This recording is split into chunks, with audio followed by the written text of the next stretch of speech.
Hey guys, it's Quickie Baby, and I'm going to bring you a review and gameplay of the ISU 152. So, without further ado, what makes this tank special? Why are you interested in this tank? Well, this tank has the very unique property of having the highest alpha damage gun on a tank at tier 8. 750 alpha damage at tier 8 with a very nice rate of fire of 3.41. This BL10 is an absolute beast. It's got massive penetration of 286mm, which means that if it hits the target, it's generally going in. Its accuracy is not very good at 0.41, but the high penetration means that you can afford to miss the weak point of the target sometimes and it'll still go in. Now the tank does not have very good aim time of 3.4, so basically this BL10, this 152mm, is an absolute beast cannon. It's not accurate, it's not quick to get accurate. It's got a fairly good rate of fire when you consider its alpha, but at tier 8 it's very slow to reload when you consider the other tier 8 tank destroyers. But oh my god, 750 damage at tier 8. Just to tell you that this tank can meet tier 6 tanks.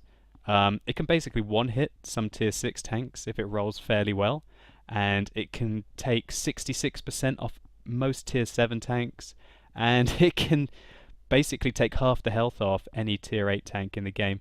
This is an absolute beast of a gun, and that's what makes this tank special.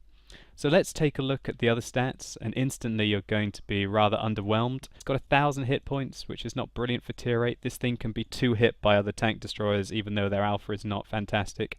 It's got an okay engine, 700 brake horsepower, and its 50-ton weight limit means that it can get up to its top speed of 43 kilometers an hour along a straight line.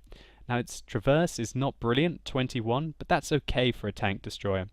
Now its frontal armor is 90mm, its side armor is 90, and its rear armor is 60. So basically at the back this is almost guaranteed penetration on this tank. On the side you can see the surfaces are very flat, so that means you've got a very large target to shoot at, and 90mm is not going to bounce many tanks if you can't get an angle on the tank. Now the mantle on this tank is very thick and it will troll. Basically if you hit here, you're not likely to penetrate the ISU 152 unless you've got a very high caliber shell or a very high penetration lower caliber shell. Now what you can do with the ISU, considering its side armor is the same as its frontal armor, is try and angle the tank slightly between the shots, and that gives you the most possible chance to bounce, and also some enemies might shoot your tracks and your tracks might absorb the damage.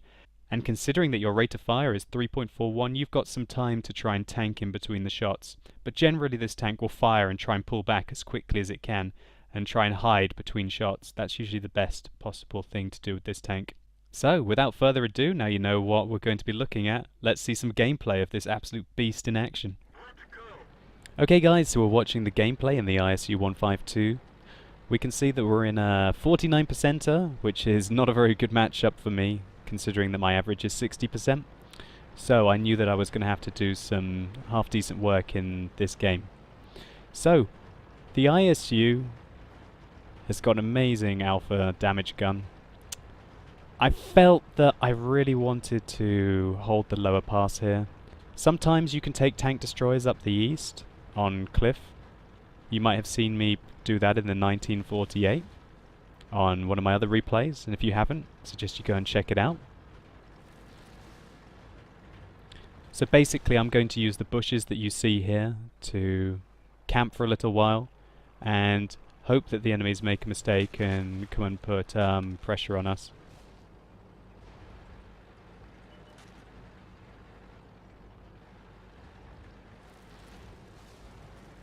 So you can see I've let them round the corner, which was a bit of a mistake by me. But there's our first shell of the game, 779 damage onto that IS-2. So that tier 7 heavy tank just lost nearly 2/3 of his health. And that's the power of this gun. That is the power of this gun, just the sheer alpha damage. At tier 9 this gun would be, oh, okay. But at tier 8 is... wow. It's like, think about the gun that's on the KV-1S. The 122mm. That is what makes the KV-1S overpowered. However, it's the same gun that the IS gets, and you don't really hear people talking about the IS being overpowered. It's the fact that you've got a gun that's good enough to be a tier above at a lower tier. And that's really what this is. This is a gun that could be okay at tier 9. However, it's at tier 8.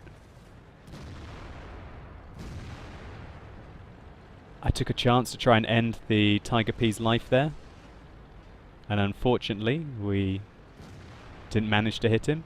And even worse, we just took a rather large shell for 405 damage. Sorry, 415 damage. So, you can see the frail nature of the tier 8 tank destroyers health-wise. Having 1,000 health means that you can get 2 hit by tanks that of its own tier, really, if they roll high. But, Shazam! There we go, we take out one of the enemy tier 9 tanks with an ammo rack for 1,060 damage on the IS-8. Even if we hadn't ammo racked him, that would have been a brilliant shot, and we would have really crippled one of their tier 9 tanks really early.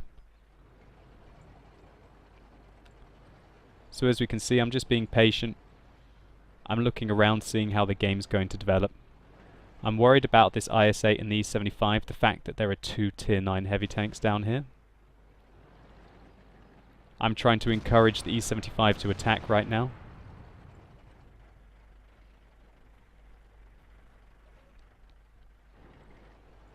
I'm worried that we might be losing the east flank, and that's why I really want to see some pressure applied. We just took a small amount of damage. Might have been an HE shell from any manner of tanks. We can see that the heavy tanks are flanked by a T69 above them. So really the C75 should press the advantage here. And I'm going to work with him to bring the alpha. I'm going to pre-aim here because I thought the Tiger would come back. You're not shooting my friends in the back. And there we see 629 damage, taking out the Tiger cleanly. Again, you've got to use this gun opportunistically. And there we can see a fantastic roll on the 110. Ammo racking him for all of his health. Taking out that tier 8 heavy with one shot. And even if we hadn't taken him out with one shot, we would have taken off half his health. So we're up to 4,000 damage done so far this game. And thanks to a little bit of luck, we've really started to turn the lower flank around. Unfortunately, the enemies have won the high ground. We can see that they have a very dangerous E75 player left on 100% of his health. No surprise really, an E75 in this matchup is an absolute beast mode tank. So what I'm thinking now is try and get the high ground. I was thinking that the Carnarvon, which you can see here, was going to be rolling into base, and I was right. And here we can see we're lining up a shot. And bam, 819 damage. And that's not that high of a roll for this gun. That's about 7 or 8% above average.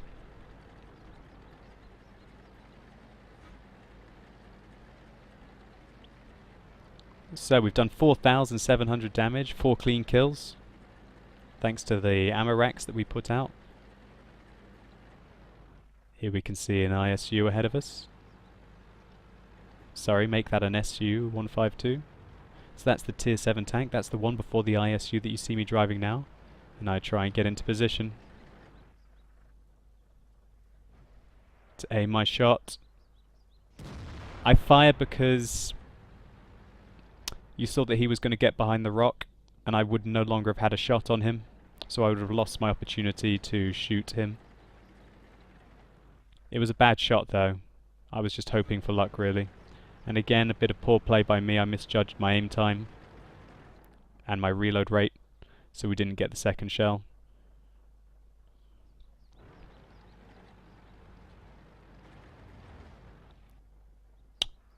We see that the E75 has just picked up his 5th kill. And I just pick up my 5th as well. Okay, so this game is looking very good for our team now. We're 4 tanks ahead. However, we can't mess around The enemy E75 is a very dangerous player, and we don't know how much health he's left on quite yet, but I think he's probably near full. In this kind of a matchup, an E75 will be able to trash the whole of our team if he manages to engage them one-on-one. So what I'm thinking now is that the E75 was last spotted at G5. I'm thinking that he's going to try and camp. So what I decide to do is try and find my ambush spot. That's always what you want to do in an ISU 152. You want to find your ambush spot. I'm quite distressed at the two tier 8 tank destroyers. Sorry, the T28 and the SU 152, one tier 7, one tier 8 tank destroyers camping in base. I really wish they would leave and take the fight to the enemy now that we have the tank advantage. So what I decide to do is use this bush, which allows me to lock down two flanks. I should be able to spot anyone who goes along this line here, along this line, along the F line, and I should be able to spot anyone who comes along the 3 line. And so here we go, we can see that the Hummel has been spotted. So I've been spotted as well, my sixth sense tells me. But we managed to end his life, and I quickly moved to try and avoid the M12 shells.